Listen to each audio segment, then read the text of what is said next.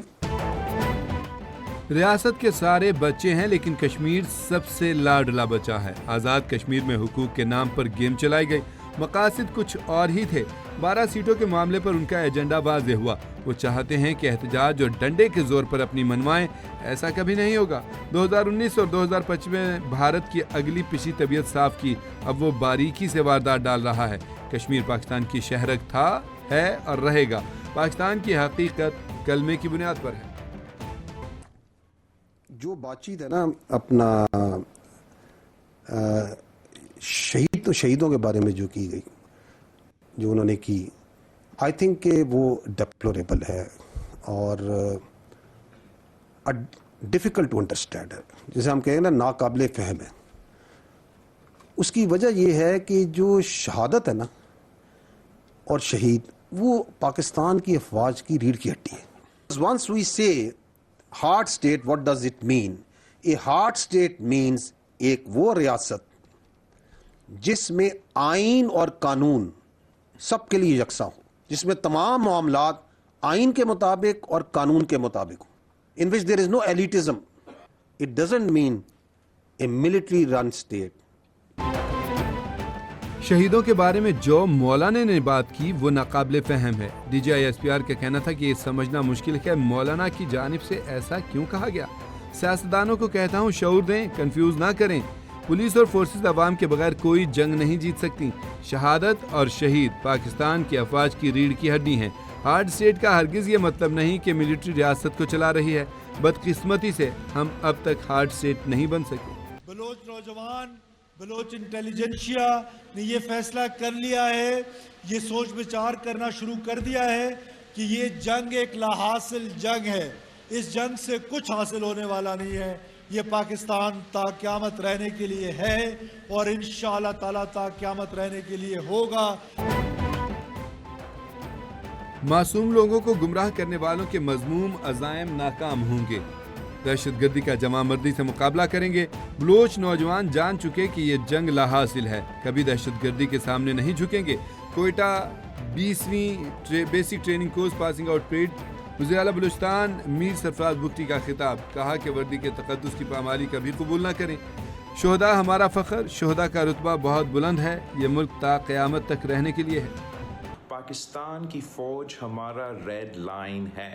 ہمارا سپاہی کسی سیاسی بحث کا نشانہ نہیں. پاک فوج ہماری ریڈ لائن ہے.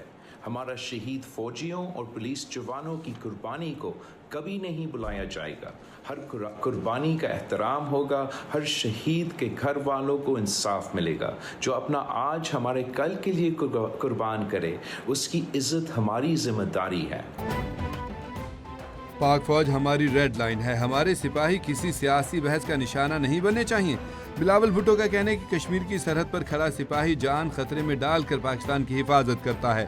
میں پہلے بھی کہہ چکا ہوں کہ پاکستان کی فوج ہماری ریڈ لائن ہے. ہمارے سپاہی کسی سیاسی بحث کا نشانہ نہیں بننے چاہیے. وہ قوم کا فخر ہیں. ہمارے شہید فوجیوں اور پولیس کے جوانوں کی قربانیوں کو کبھی نہیں بلایا جا سکتا.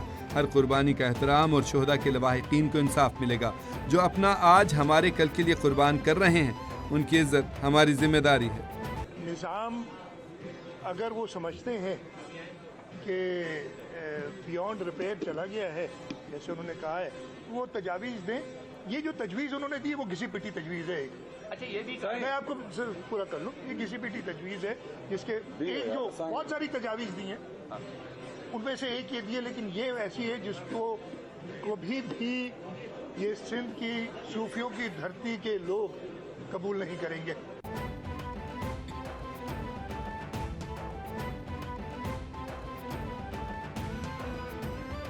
وزیر داخلہ محسن نقوی نے جو تجویز دی ہے یہ گھسی پٹی ہے. وزیر سندھ سید مراد علی شاہ کا کہنا ہے کہ سندھ کے لوگ قبول نہیں کریں گے. محسن نقوی کا بیان سنا ہے, مجھے نہیں پتا ان کا اشارہ کس طرف ہے. پاکستان کے سب سے بڑے صوبے کی حکومت بھی مسلم لیگ نواز کے پاس ہے. بلوچستان میں کولیشن حکومت, سندھ میں پیپلز پارٹی KPK میں PTI کی حکومت ہے. اگر محسن نقوی سمجھتے ہیں کہ نظام نیچے چلا گیا تو وہ تجویز دیں. جمہوریہ بیلاروس کے وفد کی نیول چیف ایڈمرل نوید اشرف سے ملاقات. ISPR کے مطابق ملاقات کے دوران دفاعی تعاون سمیت باہمی دلچسپی کے پیشہ ورانہ امور پر تبادلہ خیال. پاکستان بیلاروس کے ساتھ اپنے تعلقات کو قدر کی نگاہ سے دیکھتا ہے. پاکستان بیلاروس کے ساتھ طویل المدتی کثیر الجہتی تعاون کا خواہاں ہے. فریقین نے موجودہ دو طرفہ دفاعی تعلقات کے دائرہ کار کو مزید مضبوط اور متنوع بنانے پر اتفاق کیا. عوام کے لیے معمولی ریلیف. اوگرا نے پیٹرولیم مصنوعات کی قیمتوں میں کمی کر دی. نئی قیمتوں کا نوٹیفیکیشن جاری کر دیا گیا. پیٹرول کی قیمت میں 12 پیسے فی لیٹر کی کمی. پیٹرول کی نئی قیمت 336 روپے 3 پیسے فی لیٹر مقرر. ڈیزل کی قیمت میں 66 پیسے فی لیٹر کمی کر دی گئی اور ڈیزل کی نئی قیمت 392 روپے 38 پیسے فی لیٹر ہو گئی. نوٹیفیکیشن جاری کر دیا گیا. اور کوئٹہ کے نواحی علاقے میں کوئلے کی کان میں دھماکہ. 34 کارکن جاں بحق. کان میں دھماکہ میتھین گیس بھرنے کی وجہ سے پیش آیا. کوئلہ کان مالک کے مطابق جب دھماکہ ہوا تب 42 مزدور پھنسے ہوئے تھے. تمام مزدوروں کا تعلق KPK سے تھا. چیف مائنز انسپیکٹر نے کہا ہے کہ اب تک کوئلہ کان سے 34 کارکنوں کی لاشیں نکال لی گئی ہیں. صوبائی وزیر مائنز اینڈ منرلز نے کہا کہ ریسکیو ٹیمیں دشوار حالات میں آپریشن مسلسل کر رہی ہیں. صدر مملکت اور وزیراعظم کا سورنج کوئلہ کان حادثے پر گہرے دکھ اور افسوس کا اظہار. صدر اور وزیراعظم کی جاں بحق مزدوروں کے لواحقین سے تعزیت. مرحومین کے لیے دعائے مغفرت. جانوں کا تحفظ یقینی بنانے کا حکم.